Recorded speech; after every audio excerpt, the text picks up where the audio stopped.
Halo semuanya, apa kabar? Semoga kalian sehat selalu dan murah rezeki tentunya.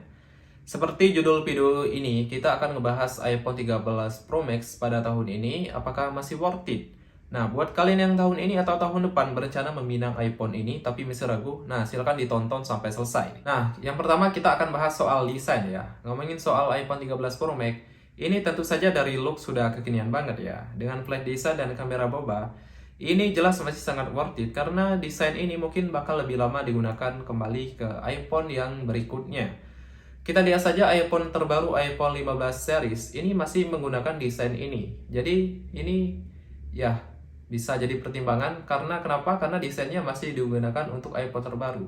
Jadi kita nggak kalah lah ya, maksudnya itu nggak ketinggalan gitu karena masih mirip. Mungkin kalau dari belakang orang ngiranya ini iPhone 15. Ya, untuk orang yang awam, kalau orang yang menggunakan iPhone tentu saja dia bakal tahu iPhone 15 itu karena dari kameranya lebih besar. Dan untuk finishing bodi belakangnya pun ini udah keren ya karena udah matte dan dipadukan dengan bezel yang stainless steel. Jadi ini menambah kesan premium tersendiri untuk pengguna iPhone 13 Pro Max ini. Oke, kita lanjut ngomongin prosesornya. Untuk prosesor sendiri, umur bisa dikatakan masih muda dengan jaminan update OS panjang. Jadi nggak salah kalau mau ambil 13 Pro Max ini. Balik lagi di prosesornya dengan A15 Bionic dipadukan dengan RAM 6 GB. Ya, ini tentu saja semua aplikasi berat dan game berat bisa dijalankan dengan baik di iPhone ini. Didukung lagi dengan baterai 4352 mAh yang cukup besar untuk kebutuhan penggunaan kalian ya sehari-hari. Saya sendiri untuk pemakaian sosmed dan editing awet banget ya. Bisa tahan seharian penuh dengan koneksi Wi-Fi 80% dan 20% data seluler. Dengan kondisi yang panas agak dingin, dingin agak panas ya. Itu gimana ya? Ya nano-nano lah. Pertimbangan lain untuk iPhone ini dari seri sebelumnya, iPhone 12 Pro Max sebelumnya, iPhone 11 Pro Max, ataupun iPhone 14 yang terbaru tapi base model, tentu saja ini sudah menggunakan 120 Hz ya, promotion display. Tentu saja ini sangat smooth sekali perpindahan antar aplikasi, multitasking, atau touch-nya ini enak banget karena ini 120 Hz-nya itu smooth banget. Jadi kalau kalian yang mungkin udah pakai iPhone atau Android dengan 120 Hz terus pindah ke 60 Hz ya dijaminlah kalian bakal ngerasa aneh. Jadi kalau kalian dari iPhone sebelumnya 12 Pro Max terus upgrade ke iPhone 13 Pro Max ini worth it sekali karena banyak sekali upgrade yang lumayan gitu ya. Walaupun orang lihatnya itu ya sedikit ada upgrade-nya padahal ada juga ya lumayan. Ngomongin soal update di awal tadi ya, sekarang posisi saya itu di versi iOS 17.1 yang baru saja diluncurkan Apple kemarin-kemarin. Nah, dengan perbaikan bugs-bugs yang di 17 seri berapa gitu ya, sekarang sudah perbaiki di iPhone, maksudnya di iOS 17.1 ini. Nah, dan untuk baterainya ini cukup awet ya. Saya pakai 2 hari ini lumayan banget. Ini saya seharian itu baru ngecas dan penggunaan saya itu kamera, editing, aplikasi sosmed itu lumayan berat karena saya tuh memang banyak menghabiskan waktu untuk menggunakan device saya. Nah, terus juga pertimbangan lain adalah apakah worth it seri Pro biasa ataukah seri Pro Max yang gede. Ini balik lagi ya, sesuaikan saja. Kalau tangan kalian itu kecil, ya baiknya ambil 13 Pro. Karena ukurannya yang compact dan 6,1 inch, menurut saya itu udah enak banget digenggam. Tapi balik lagi ya, kalau kalian memang butuh layar besar gitu untuk luas, gitu ngedit atau main game, nonton, terus juga baterai yang besar, 4000-an mAh, ini jelas kita harus ambil yang seri Pro Max.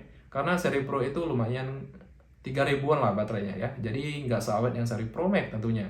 Jadi pilihannya ada di kalian. Kalau kalian nyaman, nggak masalah dengan layar besar, ya nggak apa-apa, ambil aja. Dan kalian dapat baterai yang awet, terus juga layar yang lebar. Lanjut kita bahas bagian kamera. iPhone 13 Pro Max ini dibekali dengan 3 lensa. Terdiri dari wide 12 megapiksel dengan bukaan f1.5, terus juga ada lensa ultra wide 12 megapiksel, maksud saya f2.8 ya, dan telefoto dengan bukaan f1.8. Serta ada kamera TOF ya, itu untuk scanner. Kalau saya sih nggak pernah kepakai. Terus juga ada juga kamera depan 12 megapiksel dengan bukaan f2.2. Kamera belakangnya sendiri mendukung format sampai 4K 60 fps, ada fitur SDR, Dolby Vision, ProRes, Cinematic Mode. Untuk kualitas kameranya cakep banget ya.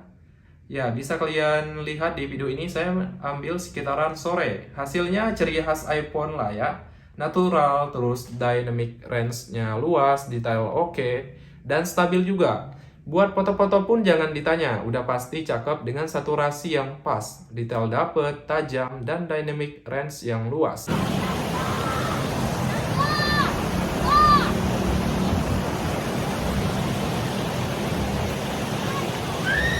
Oke teman-teman, jadi ini dia untuk hasil video ya, kamera belakang iPhone 13.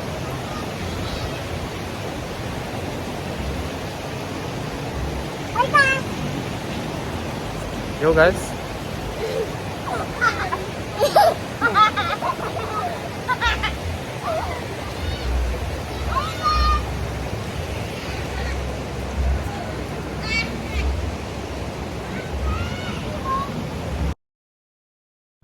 Oke, baik. Dan ini adalah hasil foto dari kamera iPhone 13 Pro Max. Silahkan kalian lihat sendiri ya. Menurut saya ini udah cakep banget, detail oke, dan semuanya itu dapet tajamnya, terus naturalnya, dan ini pas banget kalau buat diedit dan upload ke sosmed.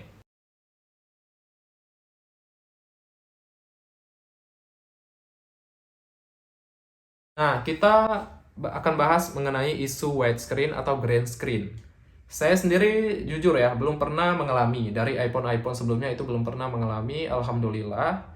Tapi dengan pemakaian saya yang kalau bisa dibilang ya, setiap update OS ya itu pastikan baterainya banyak. Jadi kita nggak sampai sambil ngecas gitu ya.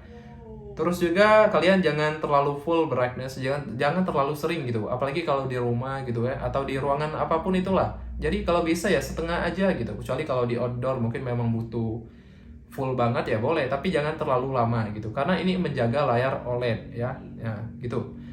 Terus juga kalau bisa kalian ya untuk iPhone itu jangan terlalu overheat gitu. Kalau misalnya terlalu udah panas banget ya kalian istirahatkan sejenak gitu. Jangan sampai kalian itu paksa dan kalian gunakan gitu iPhone dalam keadaan overheat itu, dan itu bisa mengancam layar kalian yang rentan gitu ya. Nah, kalau untuk seri base-nya tentu saja aman. iPhone 13 base itu aman. Saya jarang sekali ngelihat postingan gitu yang 13 base itu kena gitu.